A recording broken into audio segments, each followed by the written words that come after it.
दोस्तों आज का तारीख है 14 मार्च 2021 और हर 14 मार्च को मनाया जाता है पाई डे, वो भी 1:59 पर 1:59 पर हर 14 मार्च को मनाया किया जाता है पाई डे। तो सबसे पहले आप सबको पाई डे का हार्दिक शुभकामनाएं। इस वीडियो में हम जानेंगे कि पाई आखिर है क्या और ये 14 मार्च और 1:59 पर ही क्यों मनाया जाता है। आपको पूरा समझ में आ जाएगा, आप महसूस करने लगेंगे कि आखिर पाई होता क्या है। और इसी दिन से दो साइंटिस्ट, एक अल्बर्ट आइंस्टीन और दूसरा स्टीफन हॉकिंग, रिलेट रखते हैं। उनके विषय में भी आपको बताऊंगा जो आपके हिस्टोरिकल नॉलेज के लिए महत्वपूर्ण होगा। तो चलिए शुरू करते हैं। देखिए, जब भी आप मैथमेटिकल कैलकुलेशन करते हैं और आपको पाई प्राप्त होता है तो वहां पर क्या करते हैं, आप तुरंत 22/7 लिख देते हैं। तो क्या पाई का मतलब 22/7 होता है? जी नहीं, पाई का मतलब 22/7 नहीं होता है, गलत होता है।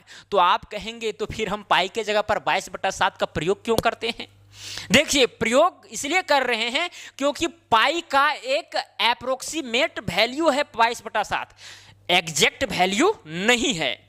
इसका मतलब क्या हुआ, देखिए यहां पर पाई का वैल्यू इस प्रकार आता है। देखिए 3.14159265 इस तरह करके आते रहता है और इसका वैल्यू, पाई का वैल्यू सुपर कंप्यूटर भी निकालने में फेल हो जाता है। ये चीज आप नोट कर लीजिए। आप पाई के जगह पर 3.14 भी यूज करते होंगे, है कि नहीं? और पाई का एग्जैक्ट वैल्यू इस तरह से होता है और भी लंबा संख्या आते रहेगा आते रहेगा आते रहेगा। सुपर कंप्यूटर भी फेल हो जाता है पाई का वैल्यू निकालने के लिए। लेकिन अगर 22/7 हम पाई के जगह यूज कर रहे हैं तो 22/7 का मान कितना आता है पता है? क्या आता है? 3.142857 इस तरह से आता है और फिर रिपीट करने लगता है। फिर आता है 1428571 1428571 रिपीट करने लगता है यही नंबर। लेकिन पाई का जो मान जब निकाला जाता है तो रिपीट एक्चुअली नहीं करता है। पाई एक इरेशनल नंबर है, रिपीट करता ही नहीं है, ना ही टर्मिनेट करता है। कहने का मतलब पाई का जो मान है, जो भी मान है, जैसे यहां पर देखिए 1415 यहां पर लिखा गया, क्या लिखा गया है? 14159265। आप कहीं पर भी रिपीटिशन नहीं देखिएगा और ना ही ये कभी टर्मिनेट होता है, कभी भी शेषफल 0 नहीं आता है जब पाई का वैल्यू कैलकुलेट किया जाता है। तो सबसे पहले हम जानते हैं कि आखिर पाई है क्या, पाई कहां से जन्म लेता है। देखिए, पुराने जमाने में जब गोल पहिया बनाया जाता था, गोल पहिया, तब ये थोड़ा टेढ़ा मेढ़ा बन जाता था। गोल पहिया कहने का मतलब जिसको हम लोग आज क्या कहते हैं, वृत्त कहते हैं, एक टेढ़ा मेढ़ा बन जाता था। जब सीधा बनाया गया तब ये देखा गया, आप जानते हैं कि एक वृत्त में क्या होता है, सेंटर होता है, केंद्र होता है, इसको क्या कहते हैं, परिधि। बाहर वाला के लंबाई को हम लोग क्या कहते हैं, परिधि कहते हैं, जिसको इंग्लिश में कहा जाता है सरकमफेरेंस, सरकमफेरेंस कहा जाता है। और ये बीच में जो दिख रहा है आपको, ये क्या है, केंद्र है। क्या है? केंद्र, जिसको क्या कहते हैं इंग्लिश में, सेंटर, है कि नहीं?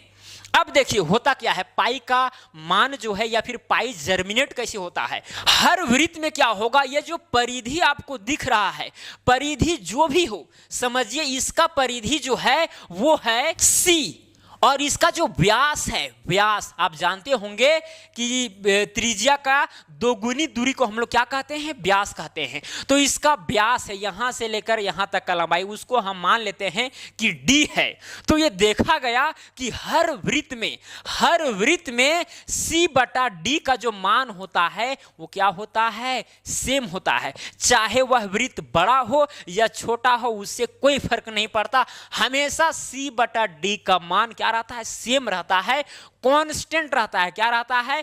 कांस्टेंट, जिसको क्या बोलते हैं, स्थिरांक बोलते हैं। और वो भी कितने के बराबर पता है?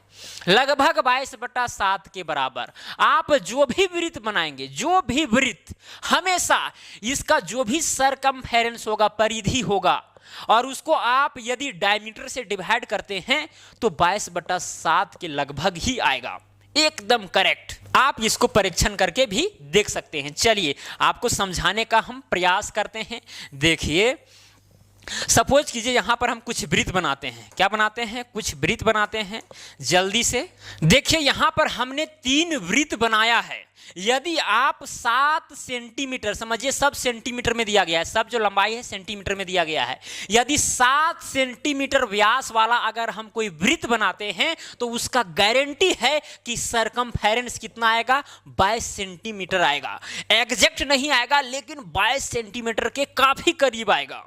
तो इसका मतलब क्या हुआ? आप देखिए जब आप क्या करेंगे, सरकमफेरेंस जो है, परिधि है, उसको आप यदि ये डायमीटर से डिवाइड कीजिएगा तो कितना आ गया? 22/7 आ गया। अब इस वृत्त में देखिए इसका सरकमफेरेंस कितना है, परिधि कितना है? 44 है। कितना है? 44 है। और व्यास कितना है? 14 सेंटीमीटर है। ये प्रैक्टिकली आपको बता रहे हैं।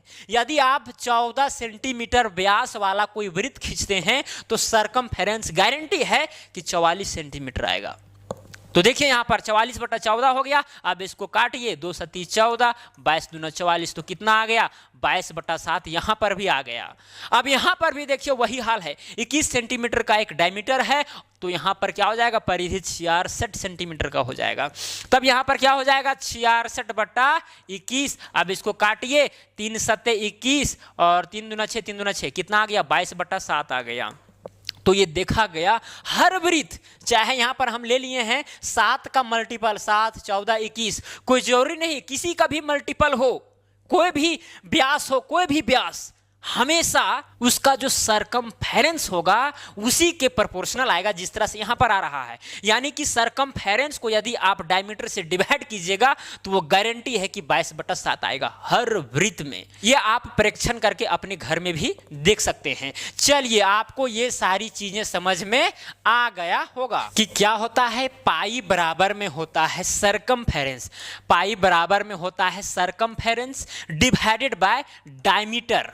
देखिए यहां से एक और फार्मूला का जर्मिनेशन होता है। अच्छा आप ये जानते होंगे कि वृत्त का परिधि क्या होता है? परिधि 2πr। यानी कि यदि आपको चारों ओर का लंबाई पता अगर करना है तो 2πr के फार्मूला से पता कर सकते हैं। तो ये फार्मूला यहीं से जर्मिनेट होता है। देखिए कैसे होता है। यहां पर क्या है? पाई है तो पाई लिखें, सी है चलिए सी लिखें, डिवाइडेड बाय डायमीटर जो होता है, ये जो डायमीटर है वो रेडियस का क्या होता है? दोगुना होता है। रेडियस का दोगुना होता है। तो डायमीटर की जगह पर हम 2r लिख सकते हैं। सपोज कीजिए यहां से यहां तक का लंबाई r है, यहां से यहां तक का लंबाई r है, और यहां से यहां तक पूरा जो लंबाई है वो क्या है? d है। तो इसलिए d के जगह पर हम 2r लिख दिए। तो यहां क्या हो जाएगा? ये जो 2r है इधर आ जाएगा, तो हो जाएगा 2πr is equal to c। इसका मतलब c बराबर में क्या होता है? 2πr, जहां पर c क्या चीज है? सरकमफेरेंस, यानी कि वृत्त का परिधि। तो वृत्त का परिधि का फॉर्मूला हम जानते हैं कि क्या होता है? 2πr होता है। यहीं से जर्मिनेट होता है ये फॉर्मूला, राइट। तो समझ में आ गया होगा। इतना आपको समझना है कि पाई का मतलब होता है सरकमफेरेंस डिवाइडेड बाय वृत्त का डायमीटर। लेकिन पाई का जो वैल्यू है अभी तक एग्जैक्ट पता चला नहीं है। एक चीज आप नोट कर लें, ये अप्रोक्सीमेट वैल्यू हम लोग मान लेते हैं 22/7, लेकिन एग्जैक्ट वैल्यू नहीं है। हम आपको पहले ही बता दिए हैं कि सुपर कंप्यूटर भी कैलकुलेट नहीं कर पाता है ये पाई का मान। 2009 में अमेरिका में एक बैठक हुई और उसी बैठक के दौरान ये तय किया गया कि हर 14 मार्च को, वो भी 1:59 पर पाई डे मनाया जाएगा। अब क्या है इसमें राज, ये आप जानिए। हर 14 मार्च को कब? 1:59 पर मनाया जाएगा पाई डे। और बताइए तीसरा महीना होता है, साल का क्या होता है? मार्च, तीसरा महीना होता है। अब एक पॉइंट इसके बाद आप बैठा दें तो यही पाई का वैल्यू आपको मिल जाता है यहीं से। यानी ये जो 3 जो है ये बताता है क्या चीज? साल का कितनवा महीना है? मार्च है। अब ये 14 तारीख बताता है और 1:59 ये बताता है। और आप देख सकते हैं जो पाई का वैल्यू जो कैलकुलेट होता है क्या होता है? 3 पॉइंट कितना है? 3.141592 इस तरह करके आते रहता है, टर्मिनेट कभी नहीं होता है और ना ही रिपीट होता है। और हम लोग पाई का अप्रोक्सी वैल्यू इसको भी ले सकते हैं, लेकिन बेसिकली हम लोग पाई के जगह पर क्या प्रयोग करते हैं 3.14, बस 4 तक जाते हैं, 159 को नहीं लेते हैं, है कि नहीं। तो यही था इसका राज कि क्यों मनाया जाता है 1:59 पर। और हम आपको ये भी बताए थे कि 2 साइंटिस्ट, एक है स्टीफन हॉकिंग और एक है अल्बर्ट आइंस्टीन, जो कि ये जो अल्बर्ट आइंस्टीन है ये जर्मन फिजिशियन थे, ये बहुत ही महान फिजिशियन थे। इनका जन्म इसी तारीख को 1879 ईस्वी में हुआ था। तो आज यानी कि 14 मार्च को अल्बर्ट आइंस्टीन का क्या है जन्मदिन है। और स्टीफन हॉकिंग का 2018 में क्या हुई थी मृत्यु हुई थी, इसी दिन 14 मार्च को ही हुआ था, 2018 को स्टीफन हॉकिंग का निधन हुआ था और इनका क्या हुआ था जन्म हुआ था। बहुत ही रोचक बात है जो आपके हिस्टोरिकल नॉलेज के लिए क्या है महत्वपूर्ण है। तो मुझे लगता है कि आपको ये वीडियो जरूर पसंद आया होगा। अगर पसंद आया होगा तो वीडियो को लाइक कीजिए और सभी दोस्तों में इस वीडियो को फैला दीजिए ताकि उनको पता चल सके कि पाई क्या है, पाई डे क्यों मनाया जाता है, आदि आदि। तो दोस्तों आज के लिए इतना ही, अब मिलेंगे अगला वीडियो में। जय हिंद, जय भारत।